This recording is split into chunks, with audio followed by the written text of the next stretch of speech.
down for my morning meditation, and as you know, in England we've had Storm Claudia. And what this has meant is that the sitting room is flooded, but I seem to have an active river coming through the back, which is not surprising considering we're on the side of a mountain.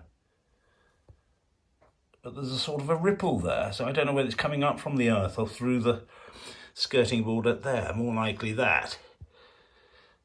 But what a sight to greet one.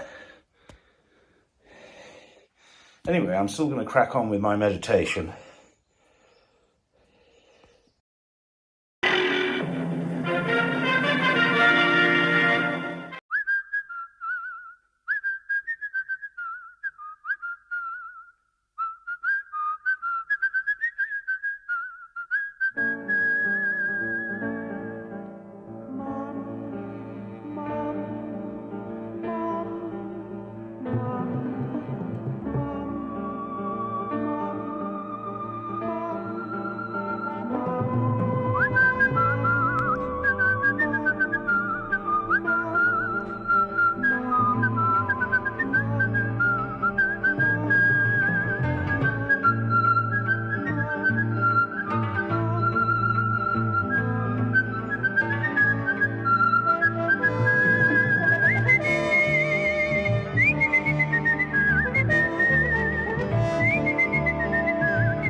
Hello my friends, and welcome to another edition of A Parson's Progress. I'm about to go into the garden and see what my clerk of works is up to. I believe that she's tilling the soil or some such. Do come with me. Let's go and check out what she's up to. Okay, let's go and see what Lisa's doing. See my tobacco there. I'm going to harvest that this week. It's not turning yellow particularly, but I don't think that matters. But what we need to do is look at the leaves that have come down. Lisa's digging up the spuds. I'm going to see what we've got.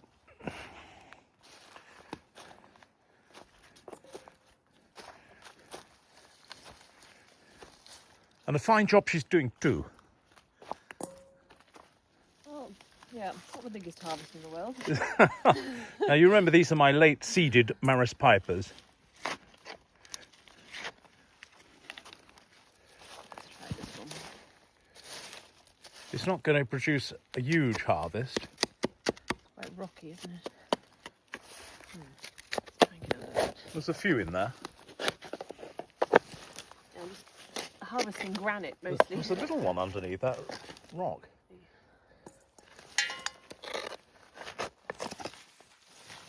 Oh, here's one. Let's move down the bus. It's certainly easy during the day.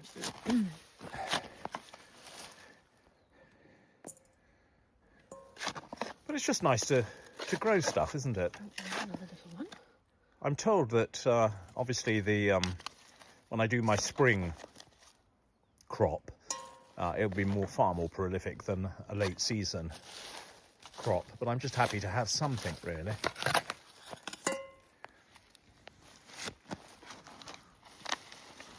Oh, look at that one. Ooh, that's almost respectable. Almost a baked potato, that one.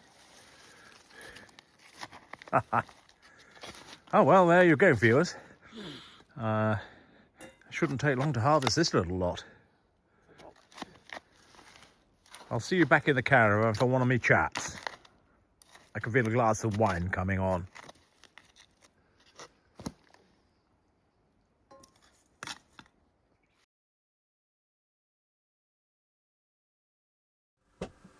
Hello my friends, I'm in the caravan now. Lisa is sat opposite me. as quiet as a church mouse while I do this video. Yes, I will talk about the flood shortly, but before I do that I have to set my pipe up, don't I? That's the normal procedure on this channel. I hope you're all well. The rain stopped, so I'm able to get out and do a bit of digging, as you saw. Anyway, I'm smoking my trusty Dunhill. Lovely pipe. You can see the dot on it, possibly. The white dot. And that just fell off the side. What is it? Oh, that's telling me I'm sitting at 66 humidity. And it's 19 degrees in the caravan, so it's not cold. If you can hear a hum in the background, it's because I've forgotten to put this on too, my mic. If you can hear a hum in the background, it's my, what is it, a dehumidifier? Is that what they call it? I don't know. Anyway, it's got some water in it, so it seems to be working, because with all this rain, there's been a hell of a lot of condensation. Excuse me, just sitting in my leisure wear. One wants to be comfortable in one's caravan. Any fool can be uncomfortable. Anyway, I'm going to have to scrape out my pipe into me. This tin I just scrape me, I just scrape stuff out into that really. And then when it gets fullish, I just throw it over the fields. Been a lot of moisture about. You might see my cameras behind me, you probably can't see them. But of course, being metal, they get cold in the night, and any condensation in the caravan goes straight to the lens, and you can get fungus. And the last thing a man wants in this world is to accrue fungus. Anyway, let's scrape this out. I had a haul from Germany again. Don't ask where I get my tobacco from in Germany. I've told one close friend. But I don't want them being bombarded with people on the hunt for cheap tobacco, because it could end up ruining it for all of us. Sorry if that upsets you, but I think you'll understand. And in that haul, I got, never had this before. Where's my glasses? This is, I normally get Silham's Black. I thought I'd try something different. Now this is from Silham's, and it's called Linear Epoch Antique. Odd name. And I got it because of the profile. There's a bit of vanilla in it, and I've been looking for something to replace my Peterson's Deluxe mixture, which I used to have in the mornings. I won't be smoking that now, but anyway, that came. Because I quite like it, but it costs the earth. And what I have been smoking in the mornings, instead of Peterson's mixture, was this, which is Danske Club Black. And that kind of hits the spot. But what I've noticed is that the Silham's Epoch Antique is much better and much nearer the Peterson. So that's what I have with my coffee in the morning. But what I'm going to smoke now is what also came, which is a good solid, even though it's called Oriental, it's just a good solid English style tobacco. Not too strong. Everything's balanced, all the flavours. And that's my Robert McConnell's Oriental. And that is what I'm going to smoke now. And yeah, so that was my haul from Germany. Get this tobacco in here. Yes, any fool can be uncomfortable, so do excuse my attire. The flood, you'll have seen it from the opening footage, came through the cottage like a river. Well, a stream. Well, a babbling brook. I mean, there's one thing getting a bit of dampness, isn't there? And nobody likes that. And I had been used to it and expecting it to sort of come up through the quarry tiles below. Because the house is absolutely, you know, wedged into the side of a mountain. All the water that's been soaked up by that mountain, and don't forget, a month's worth of water fell in, whatever it was, 24 hours. That's all running off the mountain, tumbling towards my poor wee cottage. So it had to go somewhere. Now, I mean, we will solve that problem, because at the back of the house there's going to be concrete assembled in such a manner that there'll be runoff, and we might even have a French drain, although that will be overwhelmed, I think, from the mountain. But we'll have a substantial runoff to the sides of the house, and then down the bank and out into the fields. But so I went to go and pray, as I normally do in the morning, and I was approaching the cottage, and I went into the sitting room and I couldn't believe my eyes. And anyway, I carried on and cracked on with my prayers and my meditation, surrounded by a small reservoir.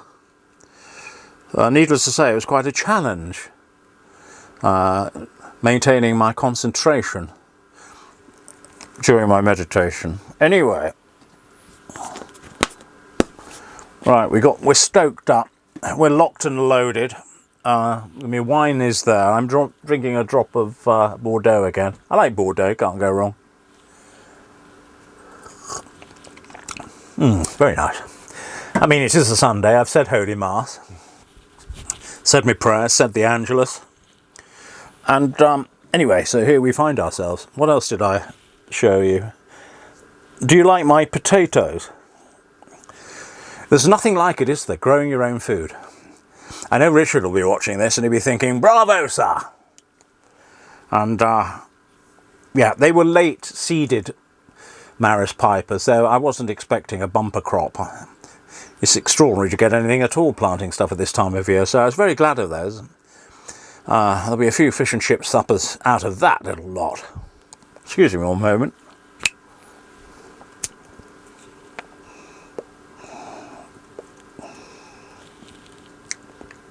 That's lovely. Robert McConnell's Oriental.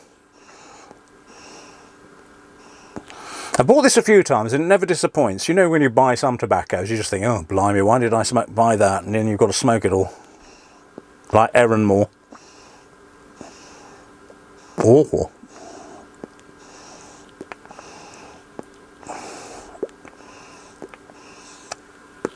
I suppose this is a little bit like Spitfire. Is it Samuel Gower Spitfire?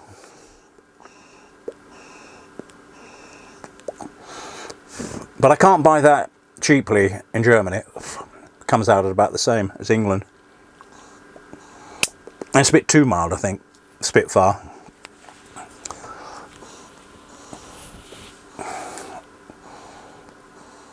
Anyway, so did a bit of digging for England. Oh, right, the update on the cottage, yes, and the water's now stopped. And it's flowed from one side of the cottage, through the cottage and out the other end, I think. Very little evidence left now, apart from a damp patch. That was Storm Claudia. And I mean, it's done much worse, of course, in Wales. I was thinking of Richard's allotment, his parcel of land. And I was rather hoping it missed him, because it was quite fierce. Do let me know, Richard. Today I've been editing my book. I'll put a picture up as I speak of the cover I've been designing. I've been editing it and designing the cover. You'll see the cover on the screen. Do let me know what you think.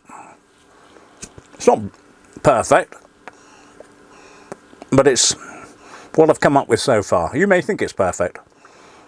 It's not half bad, that's for sure, and there's a lot worse covers out there. And if there's any, what do you call them, graphic designers watching and think it might be improved, do drop me a line in the comments and get in touch.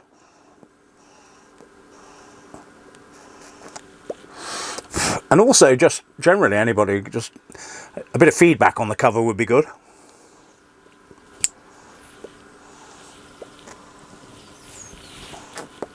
You see, it's primarily for my target audience. You can't target everybody in the cover, because otherwise it would just be a mass of symbols, wouldn't it? But I hope I capture the fact it's a romance. I hope I capture the fact it's in the Dales. And I hope I capture the fact that it's loosely of equestrian interest. I mean, there is the whole world of antiques, but I couldn't quite get them in there. I got the Land Rover in, John Reeve's Land Rover. That's about as far as I've got with that. So do let me know. I should be most thrilled to hear your feedback. I bet that's making a right old noise, isn't it, that machine? But I need it on to take the condensation out of the caravan. All this hot air, you see.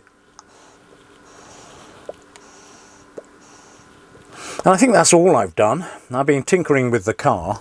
Because of the bloody sensors, you get lights for everything. And I've been going through that. I'm always having car problems. Modern cars are a nightmare. Anyway, I've been thinking about various things. Not least the subject of power.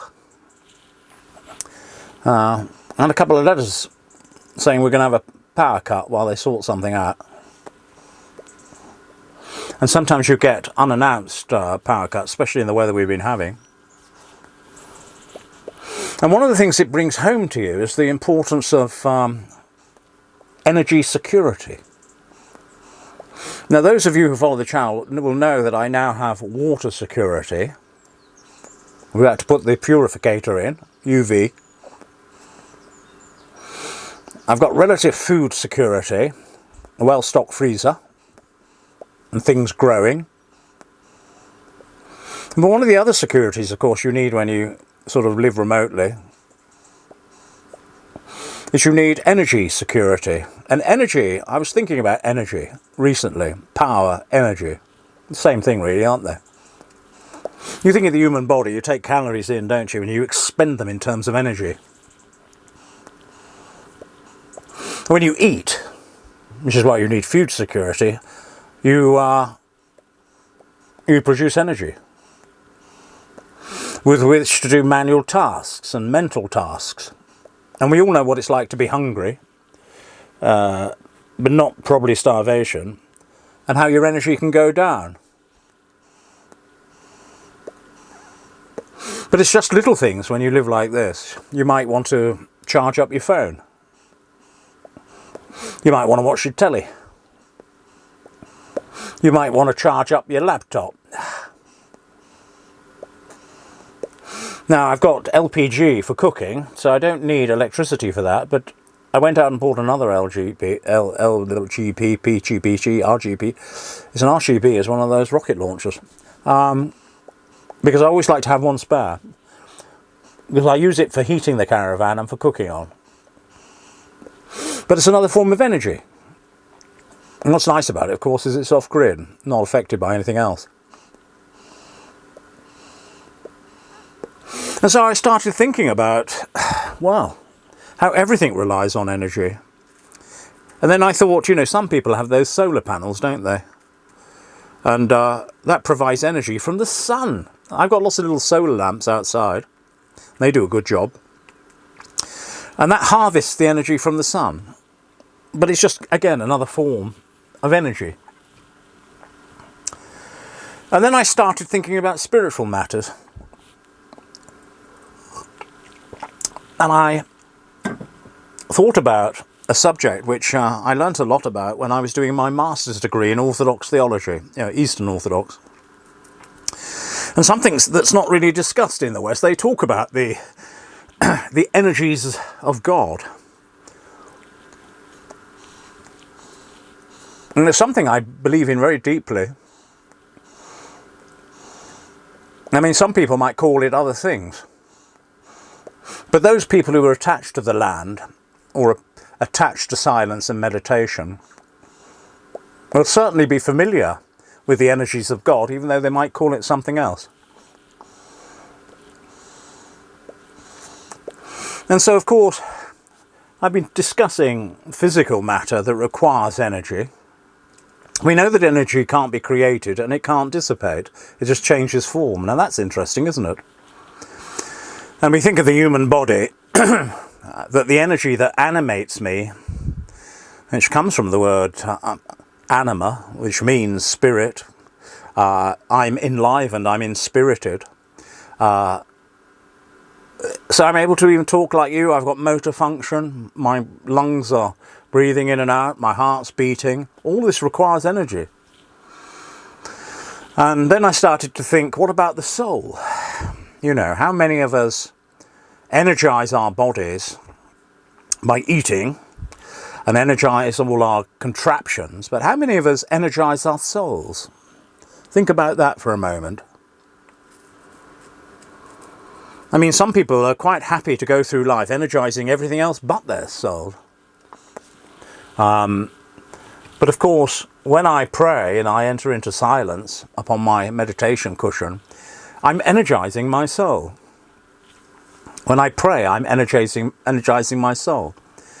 When I partook of the body and blood of Christ today during Holy Mass up at the cottage, I'm energizing my soul. And you neglect your soul at peril, because if you think about it, when your physical body expires and the energy that you're so used to, that's giving you an idea of self, what one might call the ego, and we talk about the survivability of the soul, don't we, or the ego after death. People talk about it in different ways, the Buddhists, Christians, etc. But essentially it's all the same thing, that we don't die when we die, that quintessential us, you, survives death, because the energy can't just dissipate into nothingness. It has to go somewhere. Now, scientists and atheists out there say, well, it goes into it might go into another form of energy. It doesn't necessarily mean that you've survived, and that may very well be true. But if you accept the idea that the energy, I'm going to have to have a look at my clock. How are we doing? Oh no, we're okay. I'm knocking everything over here. I don't normally sit over here, but I thought it'd be nice for you to have a different angle. But if you think about it, so when the body expires, as it will do, your body will expire one day and rot and be eaten by worms. Unless you set fire to it, of course. Have your bones crushed. I've always fancied being buried like a Norseman. Some Norse bark upon a lake or a sea, and a lone archer fires an arrow which is lit and sets fire to the barge. I always think that's a rather nice way to go. I'm not sure that that can be arranged by the local co-op there. Anyway, die you will. And some people say, well, that's very depressing, Father John. Not really. You then have to say, well,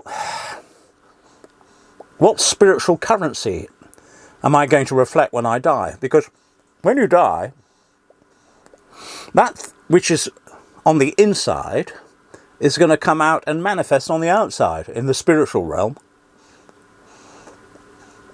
So if you're a crafty, greedy narcissist, if you're full of lust and corruption and addictions, you're not suddenly just going to die and they just evaporate with you. No. They're all going to come to the fore. But it's also your goodness and your kindness and your compassion and your care and your loving.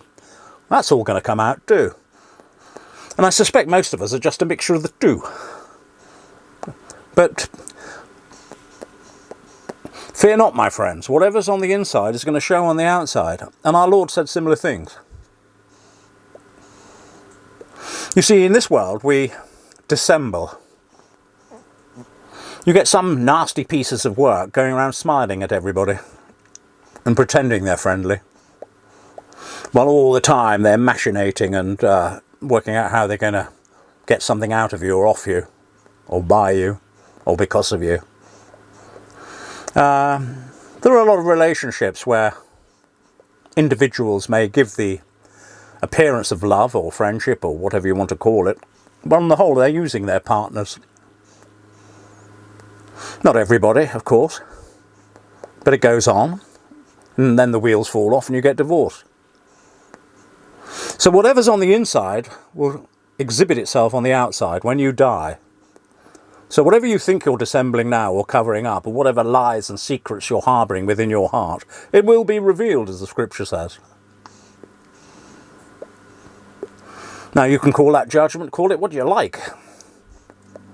But that final reckoning, of course, will occur, whatever language you wish to employ. And so, really the point of this video is, like my Maris pipers, which will nourish my flesh later on today, and I will show you a picture of such,